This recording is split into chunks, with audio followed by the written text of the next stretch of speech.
Pasca pembagian ganimah yang melimpah di Ja'ronah, suasana di sekitar perkemahan kaum muslimin berangsur tenang. Pagi itu, sinar mentari menerpa debu-debu padang pasir yang mulai mereda dari riuh pertempuran dan sorak-sorai. Di antara kemah-kemah sederhana, beberapa sahabat terlihat sibuk menyiapkan bekal perjalanan. Ada pula yang merawat unta-unta mereka, memeriksa tali kekang dan perbekalan air. Meski lelah masih terasa usai perang Hunain, wajah-wajah mereka menampakkan rasa syukur. Kemenangan demi kemenangan yang diraih dengan izin Allah membuat hati mereka dipenuhi keyakinan bahwa perjalanan dakwah semakin lapang. Namun di tengah rasa syukur itu terselip pula rasa haru. Rasulullah telah mengumumkan bahwa mereka akan berangkat menuju umrah dari Ja'ronah sebelum kembali ke Madinah. Rasulullah memulai ihram di Ja'ronah. Beliau mengganti pakaian biasa dengan kain ihram, meninggalkan segala atribut peperangan yang selama ini melekat. Wajah beliau menampakkan kesungguhan dan kerinduan pada Baitullah, Ka'bah yang selama ini menjadi kiblat umat Islam. Beberapa sahabat turut serta, merasakan getar khidmat di hati mereka. Umar bin Khattab menghela napas dalam, berbicara lirih kepada Abu Bakar. Subhanallah, tak terbayang sebelumnya kita akan melakukan umrah di saat seperti ini. Belum lama berselang, kita berhadapan dengan panah-panah di Hunain. Abu Bakar tersenyum tenang, tangannya merapikan kain ihram. Benar wahai Umar, lihatlah bagaimana Allah menukar kekhawatiran kita menjadi ketenangan. Semoga umrah ini menjadi wujud syukur kita. Dengan langkah mantap, rombongan pun menuju Masjidil Haram. Tidak tercatat secara rinci bagaimana detail ritual yang mereka lalui saat itu, tetapi yang pasti, rasa haru dan bahagia menyelimuti setiap gerakan tawaf, sa'i, dan doa-doa yang dipanjatkan. Ka'bah telah bersih dari berhala, Mekah telah menerima cahaya Islam, dan kini kaum muslimin menyempurnakan ibadah umrah dengan lebih tenang. Seorang sahabat menitikkan air mata ketika melihat Ka'bah. Ya Allah, Engkau telah izinkan kami tawaf di sekitar rumahmu. Padahal dulu kami diusir, dicegah memasuki Mekah. Kini Engkau mudahkan segala. Suasana itu kian syahdu. Tidak terdengar lagi suara cemohan dari penduduk Quraisy seperti dahulu. Justru banyak di antara mereka yang menjadi mu'allaf turut menyaksikan ibadah Rasulullah dengan penuh kekaguman. Bumi Mekah yang dulu menampik kehadiran Nabi, sekarang menyambutnya dengan khidmat. Usai menunaikan rangkaian umrah, rombongan kaum muslimin bersiap meninggalkan Mekah untuk kembali ke Madinah. Namun kali ini, perasaan mereka kontras dibandingkan saat hijrah dulu. Pada masa lalu, Rasulullah dan para sahabat harus keluar dari Mekah dengan sembunyi-sembunyi, menahan cemas dikejar-kejar kaum musyrik, bahkan terancam keselamatan jiwanya. Kini, beliau keluar dari Mekah dengan tenang setelah menundukkan kota itu di bawah panji Islam. Seorang sahabat muhajirin memandang ke arah gerbang Mekah, merenung dengan mata basah. Aku masih ingat malam itu, ketika kami hijrah, betapa ketakutan kami disergap. Abu Jahal dan kawan-kawannya mencari-cari kita. Sekarang, Allah benar-benar membalik keadaan. Sahabat lain merangkul pundaknya. Betul kawan, sungguh inilah buah kesabaran. Janji Allah tidak pernah ingkar. Tidakkah engkau teringat firman-Nya? Sesungguhnya barang siapa bertakwa dan bersabar, maka Allah tak akan menyia-nyiakan pahala orang berbuat baik. Al-Quran Surah Yusuf ayat 90. Kedua sahabat itu saling mengangguk, menggenggam tangan satu sama lain dengan haru. Pemandangan semacam ini tersebar di santero barisan. Banyak di antara mereka yang tadinya diusir oleh keluarganya sendiri dari Mekah, sekarang pulang dengan kepala tegak, bahkan disambut hormat oleh warga yang dulu memusuhi Islam. Rombongan bergerak di bawah langit cerah bulan Zulqa'dah tahun 8 Hijriah. Angin gurun mengiringi iring-iringan kuda dan unta yang melangkah perlahan. Tak lagi ada kekhawatiran akan dihadang di tengah jalan, karena nama Muhammad bin Abdullah dan pasukan muslimin sudah cukup disegani seluruh Jazirah Arabia. Abbas bin Abdul Muttalib menyesuaikan posisi di atas untanya, berbincang dengan Ali bin Abi Thalib. Rasanya baru kemarin kita pontang-panting di perang Hunain, lalu pembagian ganimah di Ja'ronah, dan kini perjalanan kembali ke Madinah. Begitu cepat segala berubah, Ali. Ali tersenyum tipis. Begitulah ketetapan Allah, wahai paman. Kita hanya bisa tunduk pada takdirnya. Yang penting, kita selalu jaga keikhlasan hati dalam menjalankan perintah Nabi. Canda tawa ringan pun terdengar di beberapa sisi rombongan, menandakan hati yang lebih lega. Meskipun hawa panas dan debu kerap menyerang, semangat tetap mengakar di hati setiap prajurit. Mereka meyakini, ini bukan akhir perjuangan, melainkan babak baru setelah Mekah ditundukkan. Namun untuk saat ini, mereka menantikan ketenangan di Madinah, tanah hijau yang telah menjadi pusat pemerintahan Islam. Begitu mendekati gerbang Madinah, kabar kepulangan Rasulullah telah menyebar di kalangan penduduk. Kaum Ansyar yang beberapa waktu sebelumnya sempat bimbang soal pembagian ghanimah, kini menanti di jalan-jalan utama dengan penuh antusias. Anak-anak kecil berlari-lari, melambai-lambaikan tangan, sementara para wanita menyiapkan makanan dan minuman untuk menyambut pasukan. Seorang wanita Ansyar menggendong anaknya, menatap rombongan dari kejauhan. Allahu Akbar, lihat anakku, itu Rasulullah kembali. Dulu beliau hijrah kemari dalam kesedihan, kini beliau pulang dengan kejayaan. Anak kecil memandang dengan takjub. Ibu, akan kuceritakan kepada teman-temanku bahwa kita melihat Rasulullah. Aku ingin sekali menyentuh tangan beliau. Isak haru memenuhi lorong-lorong Madinah. Penduduk yang dulu cemas menunggu kabar pertempuran, kini bisa bernafas lega. Banyak di antara mereka menitikkan air mata bahagia karena pemimpin yang mereka cintai datang dengan selamat. Bahkan membawa kabar kegemilangan Islam yang kian meluas. Jauh berbeda dari hijrah pertama, dulu Rasulullah dan sahabat tiba di Madinah sebagai orang terusir, membawa kesedihan mendalam karena meninggalkan Mekah di bawah bayang-bayang kezaliman Quraisy. Kini, beliau datang sebagai pemimpin agung yang telah menaklukkan Mekah. Tidak ada satu pun rasa takut, melainkan ketenteraman yang memeluk setiap jiwa. Umar bin Khattab memandang pemandangan Madinah dengan senyum haru. Dahulu kita sampai di kota ini dengan hati luka, diiringi kejaran musuh. Sekarang kita kembali dengan kebanggaan Islam. Maha benar Allah atas janjinya. Abu Bakar menepuk bahu Umar pelan. Benar wahai Umar, dan percayalah, masih banyak tugas menanti kita di sini. Rasulullah akan mengatur pemerintahan, mengirim zakat, dan menjaga keamanan. Kita bersiaplah. Memang, begitu sampai di Madinah, Rasulullah tidak lantas beristirahat panjang. Beliau segera mengatur dan memperkuat pemerintahan di Madinah. Beliau mengirimkan petugas-petugas pengumpul zakat ke berbagai suku di sekitar Madinah, memastikan kewajiban zakat dijalankan dengan benar. Sebab zakat merupakan salah satu rukun Islam yang penting, penopang kesejahteraan umat. Sahabat penanggung jawab zakat menerima perintah, lalu menghadap Rasulullah. Ya Rasulullah, siapakah yang harus kami datangi lebih dulu? Bagaimana jika ada suku yang masih ragu untuk menyerahkan zakat? Rasulullah menjelaskan sambil menggambarkan peta wilayah di hadapan mereka. Datangilah mereka dengan penuh kebijaksanaan, jelaskan keutamaan zakat. Jika ada penolakan, sampaikan pada kami. Insya Allah, kita selesaikan baik-baik atau kirim tim lanjutan. Selain urusan zakat, tim-tim ekspedisi juga dikirim untuk menjaga keamanan wilayah Madinah dan sekitarnya. Meskipun mayoritas daerah telah mengetahui kekuatan Islam, masih ada pihak yang bisa menimbulkan kekacauan atau bersekongkol menentang. Maka Rasulullah tak lengah. Beliau menugaskan beberapa sahabat terpilih memimpin pasukan kecil untuk berpatroli, melindungi kafilah dagang, dan memastikan tak ada perompak atau pemberontak. Seorang sahabat pemimpin ekspedisi menerima instruksi. Kami akan bertolak besok pagi, wahai Rasulullah. Bawalah doa restu bagiku agar keamanan terjaga. Rasulullah mengangguk, menatap sahabat itu dengan lembut. Pergilah dengan bismillah. Ingat, jangan menzalimi orang yang tak memerangi kita.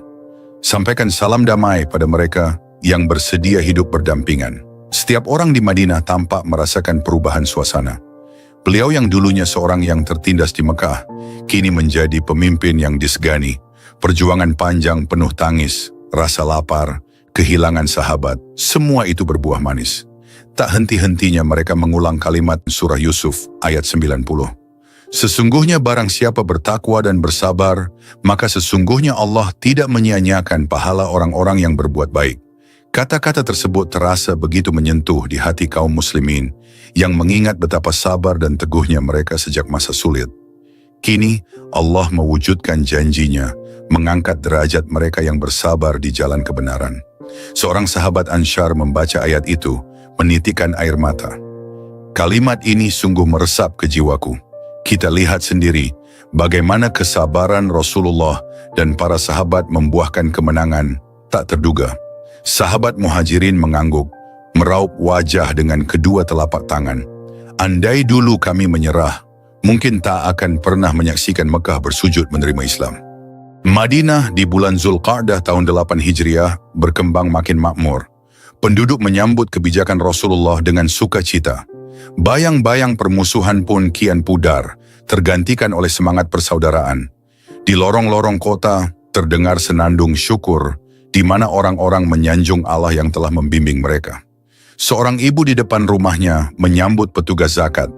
Ambillah bagian kami, wahai hamba Allah. Kami rela menyerahkan zakat karena kami tahu ini untuk kesejahteraan bersama. Petugas zakat menerima dengan lembut. Semoga Allah memberkahi harta dan keluarga Anda. Terima kasih atas keikhlasan ini. Pemandangan semacam itu semakin memantapkan tatanan sosial di Madinah. Di masa lalu peraturan Islam mungkin belum banyak dikenal, tetapi kini warga bersedia tunduk pada syariat. Kepercayaan mereka pada Rasulullah begitu tinggi, tak pernah lagi terpikirkan pengkhianatan, karena kemuliaan akhlak Nabi dan sahabat telah terbukti. Pada suatu malam yang tenang di halaman Masjid Nabawi, Rasulullah tampak berdiri menatap langit berbintang. Beliau mengembuskan napas perlahan, merenungkan perjalanan dakwah selama ini, bermula dari penolakan dan kekerasan di Mekah, hijrah penuh duka, beragam peperangan menegangkan, hingga kini menegakkan pemerintahan di Madinah dengan penuh kewibawaan. Ali bin Abi Thalib diam-diam mendekat, berbicara lembut. Wahai Rasulullah, engkau tampak merenung. Adakah yang engkau pikirkan? Rasulullah menoleh dengan senyum ringan. Aku mengenang perjalanan kita, wahai Ali. Sungguh Allah telah membuka pintu kemenangan, namun kita tetap harus waspada. Masih banyak tanggung jawab di depan. Ali mengangguk. Ia mengerti Nabi tak pernah lengah. Meski sukses menaklukkan Mekah, tak berarti dakwah tuntas. Masih ada suku-suku lain, masih ada tugas mengatur masyarakat, dan di atas semua itu, menanamkan akidah dan akhlak mulia di hati setiap insan. Demikianlah, kembalinya Rasulullah ke Madinah di bulan Zulqa'dah, tahun 8 Hijriah, menjadi penanda fase baru dalam sejarah Islam. Umat Muslim merasakan betapa nikmatnya hidup tanpa dihantui kecemasan musuh, sementara Mekah, tempat suci yang dulu menolak dakwah, telah luluh di bawah keagungan Islam. Kini, setelah menuntaskan umrah dan membagikan ghanimah dari Hunain, beliau memulai babak penegakan hukum dan pemerintahan yang lebih tertata di Madinah. Zakat dipungut, ekspedisi keamanan digelar, dan semangat tauhid makin mengakar kuat. Tidak ada lagi bayangan ketakutan masa lalu ketika hijrah, melainkan cahaya optimisme bahwa risalah Islam akan terus menyebar. Seorang sahabat duduk berzikir di pelataran masjid, menengadah ke langit senja. Ya Allah, segala puji bagimu. Engkau pertemukan kami dengan Rasul-Mu, Engkau angkat derajat kami dari kegelapan jahiliyah. Semoga Madinah ini selalu menjadi taman iman.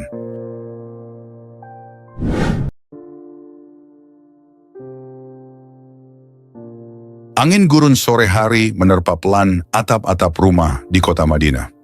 Beberapa tahun belakangan, kota itu kian berseri setelah Islam berkembang pesat.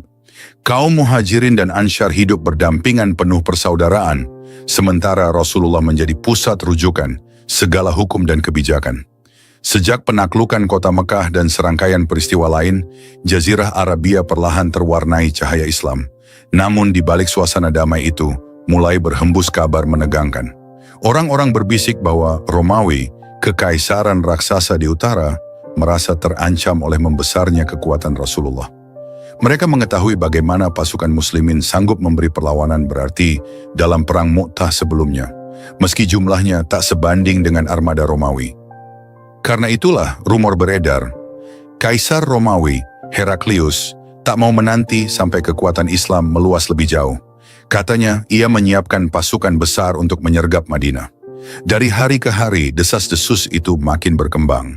Di pasar, di masjid, bahkan di ganggang sempit, Terdengar diskusi tentang kemungkinan kedatangan tentara Romawi. Ada rasa tegang menggantung di udara. Kaum muslimin yang tadinya lega setelah penaklukan Mekah, kini didera bayangan ancaman jauh lebih besar. Pasukan Romawi tak bisa dianggap enteng. Seorang pemuda Ansyar menggenggam erat tombak kecil, berbicara pelan pada temannya. Konon, Romawi menggalang kekuatan di wilayah Syam. Mereka menggandeng suku Arab Ghassan yang masih loyal pada mereka. Apakah ini benar? Temannya menelan ludah, memandang ke sekeliling. Entahlah, aku hanya mendengar kabar angin.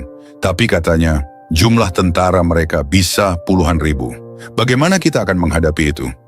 Kecemasan seperti ini menghiasi percakapan banyak orang. Sekalipun mereka telah melihat betapa hebatnya kekuatan kaum muslimin saat menundukkan Mekah, menghadapi kerajaan Romawi terasa bagai tantangan yang lebih dahsyat. Di tengah kecemasan publik, Rasulullah sendiri memikul beban pikiran yang amat berat. Beliau sadar, jika rumor itu benar, maka Madinah berada di ujung tanduk. Pasukan Romawi, didukung suku-suku Arab setempat, dapat menyerbu dengan cepat. Apalagi, Syam tak terlalu jauh jika mereka bergerak dengan disiplin militer kelas dunia. Karena itulah, Rasulullah sempat mengalami masa begitu sulit hingga menjauhi istri-istrinya selama sebulan. Pikiran beliau terpenuhi skenario terburuk. Andai Romawi datang, bagaimana nasib kaum muslimin? Apakah sudah siap menghadapi kekuatan raksasa itu? Tindakan Rasulullah yang mengasingkan diri memicu spekulasi di tengah masyarakat. Banyak yang menyangka beliau sedang marah atau bahkan menceraikan istri-istrinya. Sahabat mendekati Abu Bakar berbisik, "Sudahkah kau dengar Rasulullah tak menemui istri-istrinya?"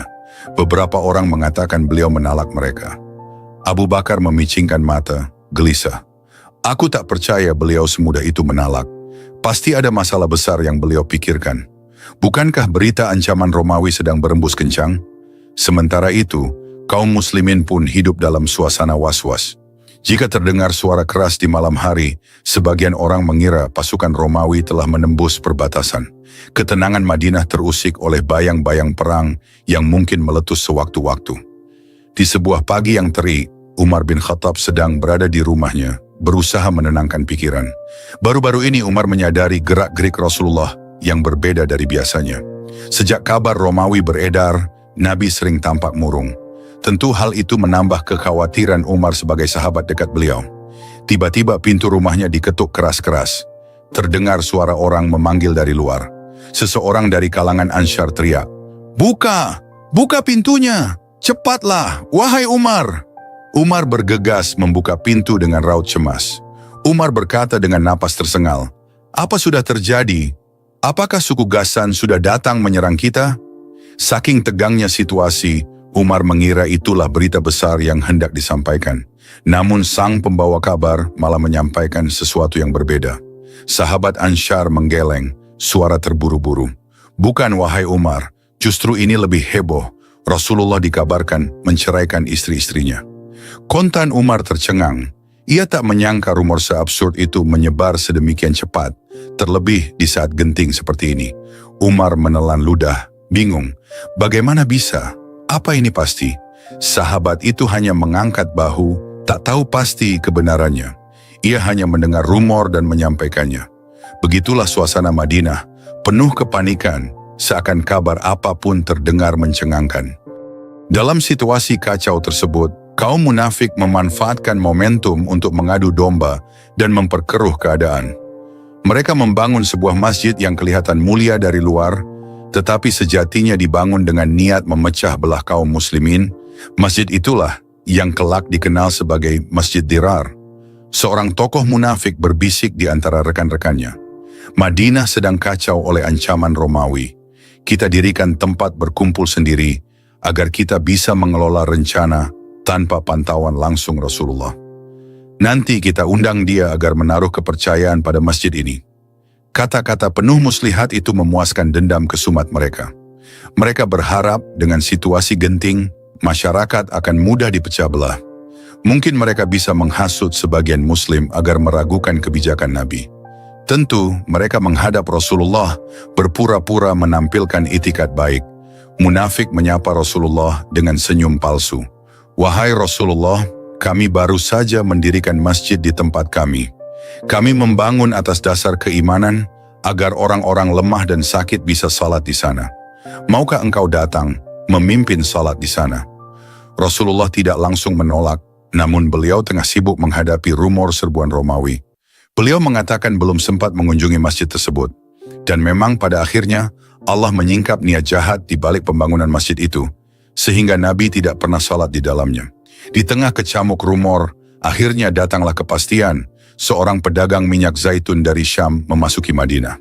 Penampilannya lusuh, wajahnya cemas. Beliau bertemu beberapa sahabat mengatakan bahwa Heraklius telah mengumpulkan 40.000 prajurit. Mereka dikabarkan telah tiba di Balqa, wilayah dekat perbatasan Syam, sebuah jarak yang relatif dekat dari jalur menuju Hijaz. Pedagang Syam bersuara parau menceritakan pada sahabat-sahabat di pasar, "Aku melihat dengan mata kepalaku sendiri panji Romawi, infanteri, kavaleri, dan beberapa suku Arab loyal pada kaisar. Mereka menanti perintah maju ke selatan. Kalian di Madinah, bersiaplah." Berita itu bagai petir di siang bolong.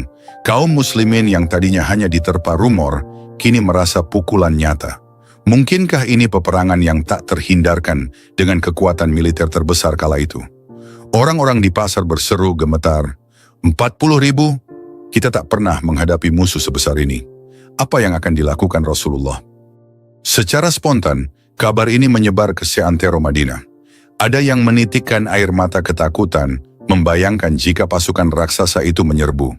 Ada pula yang menyalakan bara semangat. Kami pernah berhadapan dengan Romawi di Mu'tah, meski jumlah kami jauh lebih sedikit. Sementara itu Rasulullah benar-benar merasakan beban di pundaknya kian berat. Sebagai pemimpin umat, beliau harus mengambil keputusan tepat dan cepat. Pasukan musyrikin di Jazirah Arabia telah tunduk, namun sekarang ancaman hadir dari arah Syam. Apabila Madinah diserang, bukan hanya kaum muslimin yang terancam, tapi juga citra Islam yang baru tumbuh subur. Di malam-malam sepi, Rasulullah semakin tenggelam dalam munajat panjang. Beliau memohon petunjuk Allah agar diberi jalan terbaik menghadapi situasi genting ini. Rumor bahwa beliau menceraikan istri-istrinya perlahan mereda ketika orang memahami bahwa sikap menjauhi mereka karena Nabi butuh waktu ekstra memikirkan strategi dan menahan diri dari suasana duniawi. Rasulullah berdoa khusyuk di dalam masjid, suaranya lirih, tetapi terdengar oleh beberapa sahabat. "Ya Allah, Engkau mengetahui bagaimana beratnya keadaan ini. Tunjukkan pada kami cara terbaik menghadapi keangkuhan Romawi. Lindungi kaum muslimin dari ancaman musuh." Tangis haru menggema di hati sahabat-sahabat dekat yang menyaksikan beliau. Mereka sadar, di depan umum Rasulullah harus tampak tegar dan membangkitkan semangat. Namun dalam sujud, beliaulah yang paling merasakan besarnya tanggung jawab. Tak lama, Rasulullah mengadakan musyawarah dengan sahabat-sahabat utama, Abu Bakar, Umar, Utsman, Ali, dan beberapa lainnya. Mereka berkumpul di satu ruang sederhana di Masjid Nabawi menjelang senja. Wajah-wajah mereka serius, menandakan saat genting yang membutuhkan kebulatan tekad. Umar bin Khattab dengan nada tegas, "Wahai Rasulullah, jika Romawi benar-benar menyiapkan 40.000 prajurit, kita tak bisa tinggal diam menunggu. Apakah kita akan menanti mereka datang ke Madinah?" Abu Bakar menunduk sejenak, lalu angkat bicara. "Betul, wahai Umar, sebaiknya kita bertolak ke utara, mencegah mereka masuk lebih jauh. Dengan izin Allah, pasukan kita bisa menahan laju mereka sebelum menyentuh tanah Madinah." Beberapa sahabat lain mengangguk, mendukung usul itu. Mereka ingat pengalaman di Mu'tah. Meski jumlah kaum muslimin jauh lebih sedikit, semangat mereka tetap membara. Namun sekarang, tentara Islam sudah lebih banyak dari sebelumnya. Ali bin Abi Thalib memandang Rasulullah, berbicara dengan hormat. "Kau yang memutuskan, wahai Rasulullah. Kami siap berangkat kapanpun." Rasulullah mendengarkan saran mereka dengan saksama. Beliau tak mau gegabah tetapi juga tak boleh menunda. Masyarakat Madinah sudah dicekam ketakutan. Jika mereka terus menunggu, ketegangan hanya akan meningkat. Rasulullah suara mantap namun lembut. "Jika benar pasukan Heraklius sudah mendekat di Balqa, kita harus menyiapkan diri. Aku akan panggil seluruh kaum muslimin agar bersiap. Perang di medan Tabuk akan menjadi panggung kita menghadapi Romawi." Keputusan itu jatuh seperti menabuh jenderang perang. Nama Tabuk mencuat karena lokasi itu strategis sebagai titik pertahanan. Di sanalah Rasulullah berencana menghentikan laju musuh, atau paling tidak memperlihatkan bahwa kaum muslimin tak akan gentar. Dalam selang waktu yang tak lama, Allah menyingkap niat busuk masjid buatan kaum munafik, yaitu Masjid Dirar. Terungkap bahwa tempat tersebut dibangun atas landasan permusuhan dan upaya memecah belah umat. Para munafik sengaja mendirikan masjid itu untuk mengadakan pertemuan rahasia, mengompori masyarakat agar was-was, dan menebar fitnah bahwa Rasulullah tak sanggup menghadapi Romawi. Ketika mereka mengundang Rasulullah untuk salat di sana, beliau menolaknya. Alasannya karena sibuk mempersiapkan ekspedisi ke Tabuk. Pada akhirnya masjid itu tidak pernah dipakai oleh Nabi. Barulah setelah perang Tabuk kelak, kebenaran seluruhnya terungkap. Masjid tersebut dirobohkan karena menjadi simbol perpecahan. Seorang munafik mendesah kecewa pada rekannya. Nabi tak sudi datang. Rencana kita gagal. Kini dia malah mau berangkat ke Tabuk. Rekannya menggerutu. Kalau saja Romawi menyerang lebih cepat, tentu Madinah akan goyah. Tapi kini kaum muslimin justru maju menantang. Tampaklah kedengkian di balik sikap munafik itu. Mereka berharap Romawi menyingkirkan Rasulullah, tapi rupanya kaum muslimin bangkit lebih dulu. Kepastian adanya 40.000 pasukan Romawi di Balqa menggugah seluruh Madinah. Rasulullah menyerukan pernyataan terbuka. Semua yang mampu berjuang, siapkan diri, kita akan menuju Tabuk. Balutan udara musim panas pun menambah berat cobaan. Madinah tengah berada di puncak terik, ditambah kelangkaan air. Kendati demikian, tak ada jalan mundur. Rasulullah di mimbar Masjid Nabawi berseru di hadapan kaum muslimin, "Wahai umat Islam, datanglah kepada panggilan jihad. Kita akan hadapi ancaman Romawi di Tabuk. Barang siapa memiliki kekuatan atau harta, bantulah perjuangan ini." Seruan Nabi menggema, menggetarkan hati para sahabat. Mereka tahu perjalanan ke Tabuk tidak dekat, belum lagi berhadapan dengan raksasa militer Romawi. Namun keimanan membakar semangat.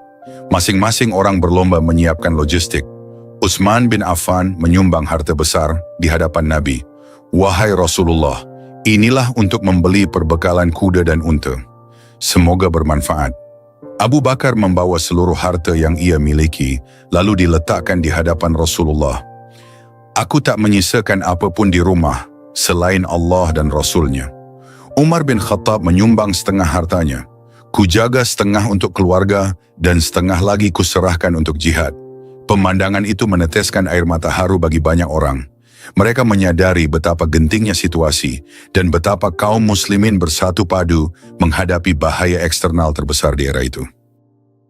Begitulah, kepastian perang Tabuk pun tercium di santero Madinah. Kegelisahan awal akibat rumor Romawi kini berubah jadi tekad kolektif. Seluruh rumah sibuk mempersiapkan anggota keluarganya yang pergi berperang, menyiapkan bekal gandum, air, memeriksa pelana unta, memeriksa senjata seadanya. Seorang wanita Ansyar memeluk suaminya, berlinang air mata. "Berjihadlah di jalan Allah, tapi ingatlah kami yang menunggumu di sini. Semoga engkau kembali dengan selamat." Sang suami menenangkan, menggenggam tangan istrinya. "Doakan kami, wahai istriku. Aku pergi bukan semata mencari kemenangan dunia, melainkan membela agama Allah." Sementara itu, Rasulullah terus memantau segala persiapan. Meski hati beliau berat meninggalkan Madinah, terutama di cuaca panas terik, namun inilah jalan yang harus ditempuh. Bagaimanapun, Madinah tak bisa dibiarkan menunggu hingga pasukan Romawi benar-benar mengepung. Sebelum benar-benar berangkat, Nabi menyampaikan perintah kepada para sahabat agar siapapun yang sakit atau tak mampu dimaafkan. Bagi yang tak punya kuda atau unta, diusahakan bergabung secara kolektif. Sedapat mungkin, semua bergerak dalam satu barisan besar. Menjelang subuh suatu hari, tabuhan jenderang mulai terdengar pelan di pinggiran Madinah. Pasukan muslimin telah bersiap. Derap langkah unta dan kuda bergema di jalanan, diiringi sorot mata penduduk yang mengantarkan kepergian mereka. Suasana ini begitu kontras dengan kepanikan beberapa waktu lalu. Kini, kaum muslimin menjawab ancaman Romawi dengan keberanian. Mereka tak menunggu diserang, tapi maju menegakkan kehormatan Islam. Abbas bin Abdul Muttalib memandang barisan, meneguk ludah. Subhanallah, tak kusangka kita akan menantang Romawi sejauh ini. Dahulu kita hanya suku-suku kecil di Arabia. Ali bin Abi Thalib berkata mantap, Allah bersama kita, wahai paman. Kekuatan Islam tak boleh dipandang remeh, tak peduli betapa besarnya jumlah musuh. Di barisan paling depan, Rasulullah terlihat di atas unta. Wajah beliau menampakkan kesungguhan. Beliau menyadari betapa besar beban di pundaknya. Jika perang ini berhasil, wibawa Islam makin kokoh. Jika gagal, ancaman Romawi akan menghantam jantung peradaban Muslim. Rasulullah sebelum berangkat menatap Madinah dengan raut sendu, seolah berpamitan, Ya Allah, lindungilah kami dalam perjalanan ini. Jaga Madinah dan penduduknya. Mudahkan langkah kami menuju Tabuk.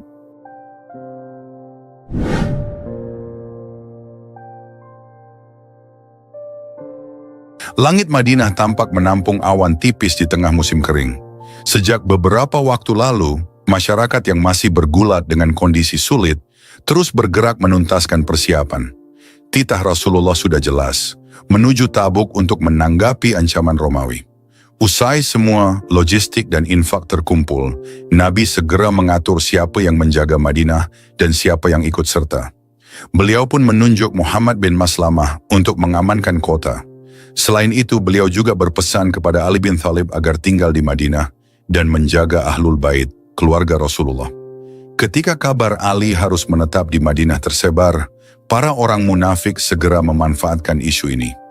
Mereka menyindir Ali, seolah-olah dia tidak diikut sertakan karena tak bernilai di medan perang atau karena tidak layak maju ke front Tabuk. Beberapa munafik bersuara sinis di dekat Ali. Wah, rupanya kau ditinggal Ali. Barangkali Nabi menganggapmu tidak pantas ikut. Kata-kata itu bagai duri yang menusuk dada Ali. Beliau dikenal sebagai sosok pemberani yang senantiasa mendampingi Rasulullah dalam berbagai pertempuran. Kini, mendengar sindiran itu, Ali gelisah. Jangan-jangan orang benar-benar menilai ia tak berguna. Akhirnya, Ali memutuskan menemui Rasulullah di saat persiapan militer kian sibuk. Dengan wajah serius, ia meminta agar diizinkan ikut serta. Ali menyapa Rasulullah sedikit sesak di dada. Wahai Rasulullah, mengapa engkau memintaku tetap di Madinah? Aku ingin bersama pasukanmu menghadapi Romawi. Mohon izinkan aku berperang.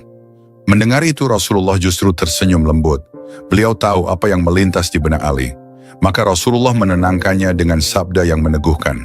Rasulullah bersabda, Tidakkah engkau suka bila kedudukanmu di sisiku seperti Harun di sisi Musa, kecuali saja tidak ada nabi lagi setelahku? Kalimat itu menggetarkan hati Ali. Artinya, ia diamanahkan posisi mulia. Menjaga keluarga Nabi di Madinah bukan berarti direndahkan. Sebagaimana Harun yang menjaga kaum Bani Israel ketika Musa pergi ke Bukit Thur. Mendengar penjelasan ini, Ali pun menerima dengan lapang dada. Ia pun kembali ke Madinah, menepis segala gumaman munafik. Setelah persoalan kepemimpinan di Madinah terselesaikan, pasukan Islam akhirnya bersiap. Jumlahnya mencapai 30.000 orang. Angka yang belum pernah dicapai sebelumnya. Para sahabat, kaum muhajirin, Ansyar, bahkan suku-suku di pedalaman, semua bersatu. Namun besarnya pasukan juga menimbulkan masalah. Walau infak mengalir deras, tetap saja kebutuhan logistik luar biasa sulit dipenuhi. Kondisi musim kering menambah kesengsaraan. Seringkali dalam satu regu, satu ekor unta dipakai bergantian oleh 18 orang. Kadang mereka harus berjalan kaki puluhan kilometer sambil menuntun onta yang kurus kering. Seorang prajurit menahan dahaga, berbisik pada rekannya. Belum pernah aku merasakan kesulitan begini. Persediaan air amat terbatas. Kita bahkan harus menunggu giliran naik unta. Rekannya tersenyum pahit. Inilah jihad. Kalau bukan karena Allah dan Rasul-Nya, mana sanggup kita menahan cobaan ini? Banyak pula yang terpaksa memakan dedaunan sepanjang perjalanan, hingga mulut dan lidah bengkak. Bahkan ada yang tega menyembelih ontanya, yang jumlahnya sudah sedikit, semata ingin mengambil air cadangan dari perut sang hewan. Pemandangan memilukan itu membuat hati semakin berat, tetapi semangat tak surut. Karena tingkat kesulitan luar biasa, pasukan ini kemudian dijuluki sebagai Jaishul Usrah, tentara yang mengalami situasi kritis atau memprihatinkan. Dalam perjalanan panjang ke arah utara, pasukan muslimin melewati suatu tempat, bekas kampung kaum Tsamud, bangsa yang dulu dibinasakan Allah karena membangkang kepada Nabi Saleh. Masih tampak sisa-sisa bangunan batu di sana. Beberapa prajurit mengambil air dari sumur di kawasan itu tanpa berpikir panjang. Namun Rasulullah segera menegur mereka. Rasulullah menatap sumur, bersabda tegas, "Jangan kalian minum airnya dan jangan gunakan untuk wudhu. Adonan roti yang sudah kalian buat dari air itu, berikan pada unta kalian, jangan sedikit pun kalian makan." Semua terdiam, terheran mengapa dilarang. Tetapi mereka tahu, situs ini dulunya tempat kaum yang dibinasakan. Rasulullah jelas mengingatkan agar mereka mengambil pelajaran dari azab masa lalu. Rasulullah memerintahkan lebih lanjut, "Minumlah kalian dari sumur tempat dahulu unta Nabi Saleh minum." Hal ini menegaskan ada keberkahan dari sisa tanda kenabian Saleh, sedangkan sumur kaum Tsamud yang membangkang tidaklah layak disentuh. Kaum muslimin pun patuh meninggalkan sumur terkutuk itu. Kondisi makin genting ketika persediaan air benar-benar menipis. Cuaca panas tak berkesudahan. Ombak pasir gurun seolah menyekap mereka dalam kehausan tiada akhir. Rombongan pun mengadu pada Rasulullah, memohon solusi karena banyak yang hampir pingsan. Seorang prajurit dengan wajah pucat mendekati Nabi. "Wahai Rasulullah, air kita habis, sisa onta kita pun tak banyak. Apakah kita harus menggali pasir atau..." Rasulullah memandang langit, serius. "Bersabarlah, insya Allah akan ada jalan. Marilah kita berdoa memohon pertolongan Allah." Tak lama, Rasulullah menengadahkan tangan. Para sahabat pun ikut berdoa khusyuk. Matahari masih menyengat, padahal mereka benar-benar butuh hujan. Dalam hening itu tiba-tiba awan berkumpul perlahan, lalu menurunkan hujan lebat. Orang-orang bersorak haru, menadah air dengan segala wadah yang mereka punya. Seorang prajurit tertawa lega di bawah guyuran hujan. Subhanallah, inilah doa Nabi, terkabul. Di saat kita nyaris putus asa, rasa syukur menenangkan hati pasukan. Meski masih menanggung lapar, setidaknya mereka selamat dari kehausan. Musim kering di Madinah tak menghalangi rahmat Allah untuk turun di tengah padang pasir. Sepanjang perjalanan menuju Tabuk, Rasulullah juga mencontohkan keringanan salat. Kadang beliau menjamak zuhur dengan asyar, begitu pula maghrib dengan isya, terkadang jamak takdim, kadang jamak takhir. Semua itu agar pasukan tak terlalu terbebani ketika berpindah tempat jauh. Seorang prajurit laki-laki bertanya penuh rasa ingin tahu pada sahabat di sampingnya. "Aku baru kali ini melihat Rasulullah sering menjamak salat dalam satu perjalanan. Mengapa di Madinah dulu jarang dilakukan?" Temannya laki-laki menjawab tenang, "Perjalanan ini sungguh melelahkan. Jumlah kita begitu besar, ketersediaan air pun minim. Maka keringanan ini disyariatkan. Itulah rahmat dalam Islam." Tampak di tepi perkemahan sementara, para sahabat merapatkan saf untuk salat jamaah. Sementara debu masih beterbangan dan keringat menetes di dahi. Suara Rasulullah mengimami, mengalun lirih namun kokoh, menembus jantung setiap peserta jihad. Akhirnya, setelah rentetan cobaan, pasukan Islam mencapai Tabuk. Hari itu, padang gersang di utara Jazirah Arabia menjadi saksi berdirinya ribuan tenda kaum muslimin. Di tengah hamparan pasir dan bebatuan, mereka bersiap menghadapi ancaman besar, Romawi dan sekutu-sekutunya. Seorang prajurit memandang sekeliling, napas terengah. "Di sinikah nanti kita bertemu pasukan Romawi? Aku mendengar jumlah mereka puluhan ribu. Apakah kita sanggup?" Rekannya merapatkan ikat kepala. "Insya Allah." Bukankah kita telah merasakan banyak keajaiban sepanjang perjalanan? Jika Allah menolong, musuh tak berarti. Rasulullah sendiri memasang tenda komando. Lelah jelas terlihat di wajah beliau, tapi tekad membara memancar dalam pandangan. Malam pertama di Tabuk, beliau mengumpulkan seluruh prajurit, menyampaikan khutbah penuh semangat. Rasulullah berdiri di depan barisan, suaranya lantang namun menyentuh hati. "Wahai kaum muslimin, meski kita datang dalam keadaan lelah, kekurangan, dan jauh dari rumah, jangan gentar. Jihad di jalan Allah menjanjikan kebaikan dunia dan akhirat. Jangan lemah walau bekal kita minim." Ucapan itu menggetarkan sanubari. Sebagian meneteskan air mata, Terbayang betapa sulitnya perjalanan. Tapi di sisi lain, rasa bangga memuncak karena mereka dipilih Allah untuk perjuangan besar ini. Hal mengejutkan terjadi. Pasukan Romawi yang semula diisukan hendak maju, justru tak tampak batang hidungnya. Begitu kabar kedatangan Rasulullah tersebar, Romawi rupanya gentar. Mereka mendengar bagaimana kaum muslimin telah menggalang 30.000 prajurit, sekaligus menempuh jarak jauh dalam situasi terik tanpa gentar. Akhirnya, mereka bercerai-berai dan kembali ke negeri masing-masing, tak mau berhadapan langsung. Seorang prajurit muslim terkagum berbincang di hadapan tenda Rasulullah. Jadi mereka lari, Masya Allah, kita sampai mempersiapkan mental menghadapi pertempuran dahsyat. Sahabat lain mengangguk, tersenyum lega. Begitulah kekuatan iman. Bayang mereka pun tak berani menampakkan diri. Tak disangka, langkah strategis Rasulullah mendatangi perbatasan sudah cukup membuat Romawi ciut nyali. Tentu saja hal ini semakin memperkuat posisi politik dan militer kaum muslimin di Jazirah Arabia. Keputusan Rasulullah untuk berangkat menunjukkan Islam tidak takut, sekalipun sedang dalam kondisi Jaishul Usrah. Setelah menyadari Romawi tak hadir, beberapa suku di sekitar Tabuk yang sebelumnya bersekutu dengan Romawi mendatangi kemah Rasulullah. Mereka menyatakan ketundukan dan ingin berdamai dengan kaum muslimin. Bahkan, mereka siap membayar jizyah atau upeti sebagai tanda perlindungan di bawah pemerintahan Islam. Seorang utusan suku perbatasan membungkuk hormat pada Rasulullah.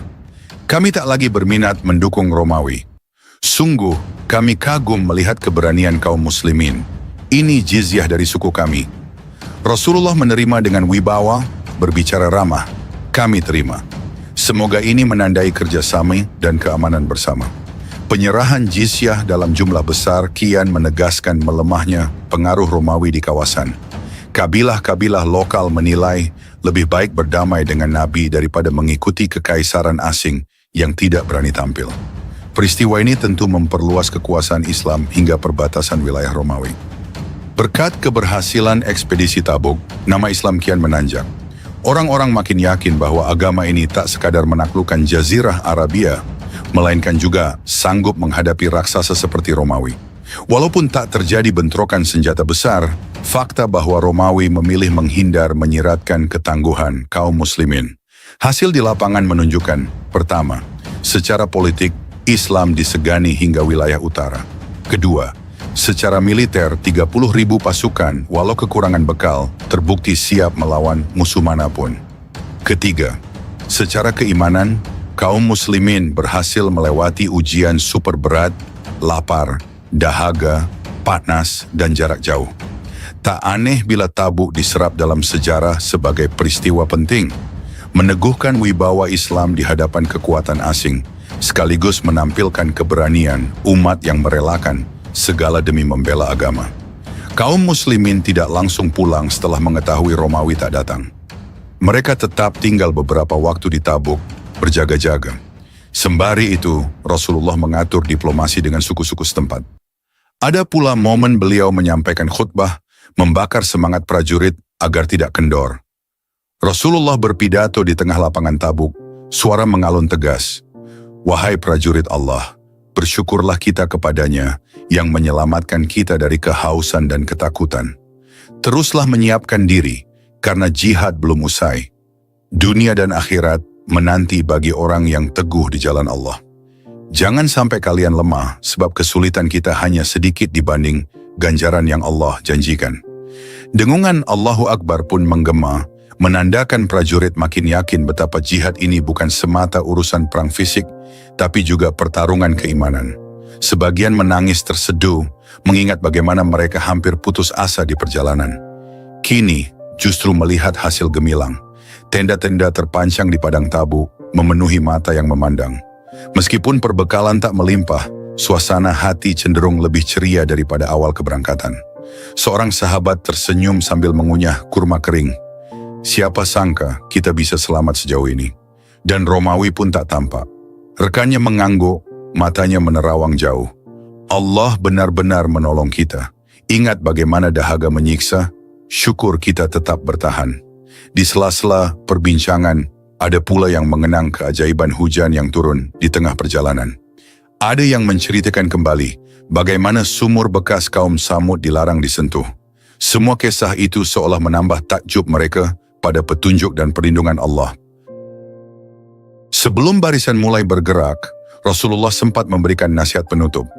Dengan berdiri di suatu gundukan, beliau menatap ribuan prajuritnya yang penuh debu, tetapi memancarkan semangat. Rasulullah suara berwibawa namun lembut. Alhamdulillah, kita berada di sini dengan pertolongan Allah. Ambil hikmah dari perjalanan ini, bukan banyaknya harta atau kelengkapan perang yang memenangkan kita, tapi keimanan dan kebersamaan. Teruslah jaga ketakwaan dimanapun kalian berada. Langit di atas Tabuk perlahan memerah, menjelang senja. Kata-kata Rasulullah menancap dalam benak semua orang. Mereka sadar, inilah akhir dari ekspedisi Tabuk, babak penting yang memperkukuh Islam di Jazirah. Rasulullah menyapu pandang ke seluruh pasukan. Kita pulang ke Madinah dengan izin Allah. Perjuangan belum usai, tapi semoga perjalanan ini menjadi bukti kesungguhan kita dalam menegakkan agama. Allahumma barik lana fi jihadina. Doa-doa pun dipanjatkan. Disambut gemar amin yang bergema di padang Tabuk. Pasukan pun bergerak. Meski perjalanan pulang juga melelahkan, mereka membawa hati yang lapang. Tidak ada lagi kecemasan besar. Misi Tabuk menorehkan keyakinan bahwa Islam bukan lagi kekuatan lokal semata, tetapi mampu berdiri tegak menantang imperium raksasa. Ketika jejak langkah terakhir meninggalkan Tabuk, beberapa sahabat tak kuasa menahan rasa syukur. Dalam batin mereka terselip harapan. Semoga kelak umat Islam makin meluas hingga menembus wilayah-wilayah lain, mewujudkan Islam sebagai rahmat bagi semesta. Sementara itu di Madinah, Ali bin Thalib melaksanakan amanah Rasulullah, menjaga keluarga Nabi dan stabilitas kota. Meski sempat dicibir oleh munafik, Ali tak gentar. Ia tahu posisinya Bak Harun bagi Musa, tanda kemuliaan dan kepercayaan. Ali di suatu malam di Madinah menatap langit. Ya Allah, kuatkan saudara-saudaraku di Tabuk. Jika aku tidak diizinkan hadir di medan perang, mungkin karena amanah di sini lebih penting. Ungkapan hati itu tercurah di atas sajadah, menunjukkan kerendahan hati Ali. Dan kelak, kabar keberhasilan pasukan di Tabuk pun membahagiakan Ali menepis fitnah orang munafik. Luasnya kekuasaan Islam hingga perbatasan Romawi setelah Tabuk berarti kian banyak suku yang mau tunduk dan membayar jizyah. Ini bermakna stabilitas politik. Suku-suku yang dulunya ragu, kini menaruh simpati karena melihat kebesaran kaum muslimin yang berani berangkat walau pasokan serba kurang. Sejarah pun mencatat, Tabuk menjadi titik di mana Islam menegaskan dominasi di Jazirah. Bukan lagi hanya menundukkan kota-kota di Arabia, tapi juga menunjuk bahwa jika Romawi ingin menghampiri, kami siap. Tentu keadaan ini menakutkan Romawi, sehingga mereka menghindari konfrontasi.